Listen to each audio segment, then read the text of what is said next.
Ti prego, non mi dire che lei non è per me, non darmi un dispiacere adesso che io l'amo.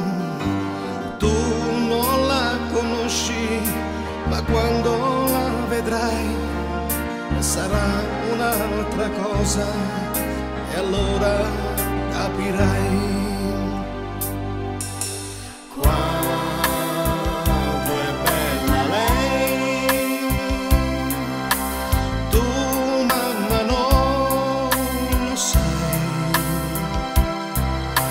Quando guardo lei, io vedo gli occhi tuoi. Mi perdonerai se un giorno me ne andrò. Prati senza fine